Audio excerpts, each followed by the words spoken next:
Okay. Okay, so we're moving on to some entertainment news right now. Katherine Heigl, I think I pronounced that properly, is speaking out about those rumors that swirled around her for many, many years. She told the Washington Post she was unfairly labeled as being, quote, difficult, and it got her shunned from Hollywood. Hmm. So do you think that she was unfairly, targeted and villainized?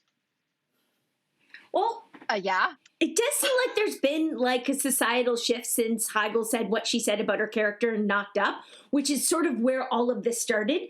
And I think even if that movie came out now rather than in 2008, critics would point out what she said, and she said it paints the women as shrews, as humorless and uptight, and it paints the men as lovable, goofy, fun-loving guys.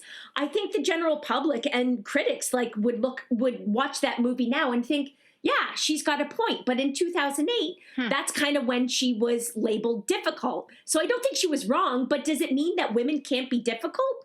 And personally, I think being difficult isn't related to one gender. I've worked with difficult men and difficult women. So if we... Yeah, I think you're totally right, Jess. The question is the language. Yeah. There are a list of words that are specifically reserved to be used for women and as a weapon against women. And that is difficult, bossy, shrill.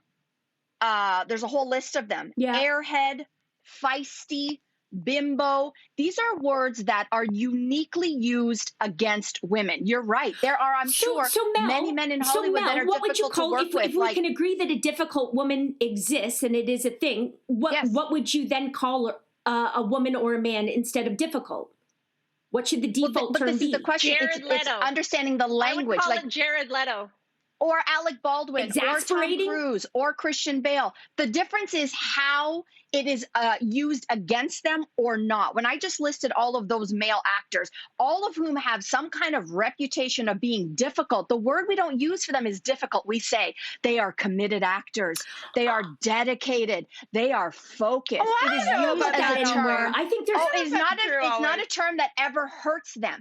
Katherine Heigl felt hurt and shunned because she was called difficult. Therein lies the difference for me. Well, she felt hurt and shunned, but was she? I mean, there are actors, I think we recently talked about Janet Hubert and Will Smith on Fresh Prince of Bel-Air, and Janet Hubert's career was totally devastated. But I mean, there's another level of the difficult stereotype here where some people actually can wear it quite well and still succeed.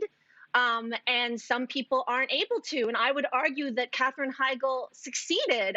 She's worked every year since Grey's Anatomy, since Knocked Up, and since, by the way, to go back to Grey's Anatomy, she criticized the writers of Grey's Anatomy for not writing a good enough storyline for her, and that's why she didn't want to be submitted for Emmy Awards consideration. That's Shonda Rhimes, by the way. Yeah, she apologized for that. Creators. For the record, right, so she apologized. And how was she punished? She got a franchise movie or a movie role that was supposed to be turned into a franchise. Then she got 3 series after that, another movie, and then she was hired as the replacement for Meghan Markle on Suits. Not exactly a low-profile role.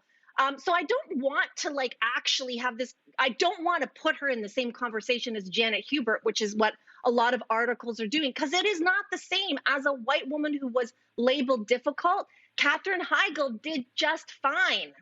She did, but it was still a call to say, women, this is still a word that is not positively associated with you. That was the call for me.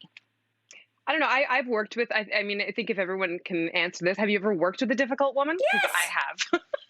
And and I don't mean to put that into her gender. I'm just can think of a number of difficult women and I think this is where there's an art to it. There's one thing about being assertive and standing up for yourself, and you're absolutely right. We need to hear more of that for women, especially as they become more present in very top echelon power positions. But I guess the question to ask yourself is, first of all, if somebody thought of me as a difficult woman, I would want to know that. I would want to know exactly what I'm doing. And maybe therein lies the clue is somebody being difficult always just for themselves and their own advancement? Or are they being difficult in order to point out inequities within the systems that are at place there? Are they trying to help other people out by pointing out problems in the workspace? I think therein lies maybe a bit of the, is it just for you? Or is it for other people as well? I know. Do we ask that of the men though?